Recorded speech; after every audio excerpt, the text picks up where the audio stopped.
আসসালামু আলাইকুম dear learners, আমার ইংলিশ লার্নিং উইথ মাহবুব এই চ্যানেলে সবাইকে স্বাগতম। আমি আবারও আপনাদের সামনে নতুন একটি ক্লাস নিয়ে হাজির হয়ে গেলাম। আজকের বিষয় হচ্ছে দশম শ্রেণীর ইউনিট 4 ইভেন্টস অ্যান্ড ফেস্টিভ্যাল থেকে আমরা খুব সুন্দর একটি টপিক তুলে ধরব, যেটা প্রতিবারেই কোনো না কোনো বোর্ডের মধ্যে এসে থাকে প্রশ্ন। Listen to May Day.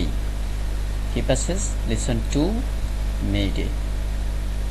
প্যাসেজটি খুবই গুরুত্বপূর্ণ। আমি প্যাসেজটি সুন্দরভাবে পড়াচ্ছি, ওয়ার্ড বাই ওয়ার্ড মিনিং বলে দেবো এবং সেই সাথে ফুল সেন্টেন্সের মিনিং বলে দেবো।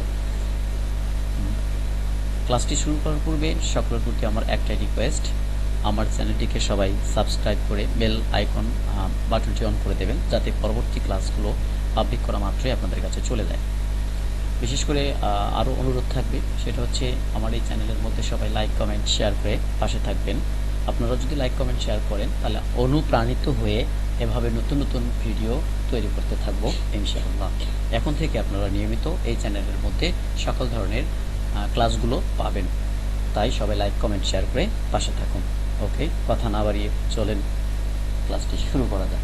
May Day or international workers day is observed on May 1 all over the world today to commemorate the historical struggle and sacrifices of the working people to establish an 8-hour workday. May Day মানে হচ্ছে মে দিবস, or অথবা international workers day আন্তর্জাতিক যেটাকে আমরা বলি শ্রমিক দিবস। ইজ অবজার্ভ শব্দের অর্থ হচ্ছে উদযাপন করা, অর্থাৎ এই দিনটি উদযাপিত হয় অন মে 1 অর্থাৎ মে মাসের 1 তারিখে। অল ওভার দ্য ওয়ার্ল্ড অর্থাৎ পুরো বিশ্বের মধ্যে। টুডে আজ two commemorate the historical struggle. Commemorate শব্দের অর্থ হচ্ছে স্মৃতিচারণ করা। এটাকে কঠিন সংগ্রামের মাধ্যমে তারা স্মৃতিচারণ করে রেখেছে। And sacrifices of the working এবং উৎসর্গ করেছিল কাজের জন্য। People to establish an 8-hour work day. লোকজনগুলো তারা উৎসর্গ করেছিল 8 ঘন্টা কাজকে প্রতিষ্ঠিত করার জন্য।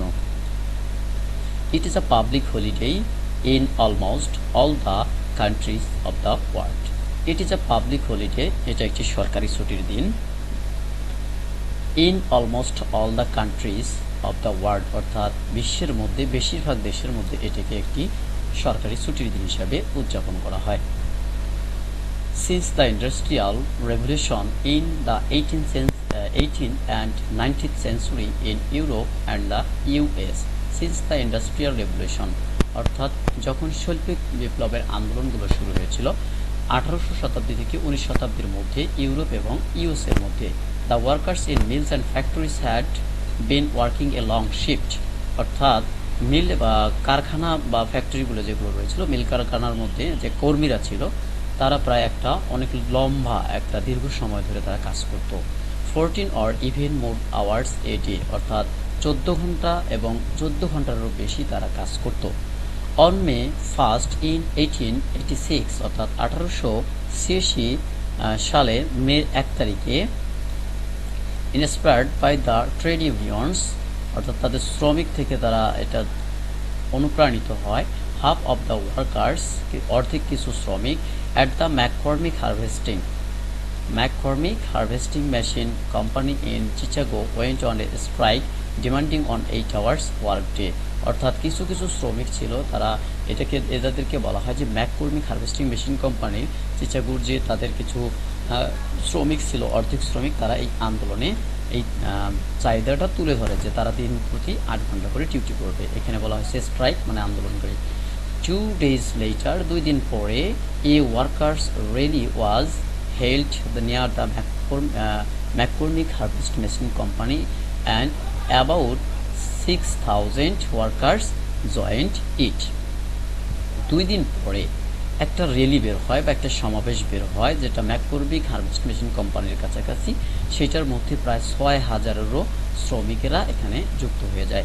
The rally was addressed by the labour leaders অর্থাৎ এই র্যালি বা এই মিছিলের মধ্যে, এই সমাবেশের মধ্যে শ্রমিক নেতারা ভাষণ দেয়। অ্যাড্রেসড মানে হচ্ছে ভাষণ দেওয়া। They urged the workers to stand together, তারা একে অপরকে সবাই আহ্বান করে যেন সবাই একসাথে থাকে। To go with their struggle অর্থাৎ তাদের সংগ্রাম চলাকালীন সময় পর্যন্ত, and not to give to their buses এবং যেন তারা তাদের কোনো বসের সাথে দেখা সাক্ষাৎ না করে বা সেখানে যেন না যায়। At one point of the rally এবং এই সমাবেশের একটা পথ ছিল some take strike breakers started leaving the meeting places, কিছু আন্দোলনকারী ছিল যে আন্দোলনকারীরা হচ্ছে তারা এই সমাবেশ থেকে ত্যাগ করতেছিল বা চলে গেছিল। The strikers went down the street to bring them back অর্থাৎ আন্দোলনকারীরা রাস্তার মধ্যে বসেছিল তারা যেন তাদের দাবিটা আদায় করতে পারে। সাডেনলি হঠাৎ অ্যাবাউট 200 পুলিশম্যান এখানে ম্যান যুক্ত করা আছে, attacked them with clubs and রিভলভার্স অর্থাৎ হঠাৎ করেই 200 পুলিশ তাদের উপর আক্রমণ করে লাঠি এবং গুলি নিয়ে। One striker was killed instantly তাৎক্ষণিকভাবে সেখানকার একজন আন্দোলনকারী মারা যায়। 5 or 6 others were seriously wounded and many others were injured অর্থাৎ 5 থেকে 6 জন আরও বিশেষ করে ক্ষতি হয়েছিল এবং অনেকগুলো কিন্তু এখান থেকে ক্ষত বিক্ষত হয়েছিল, মানে যেটাকে আমরা বলি আহত হয়েছিল।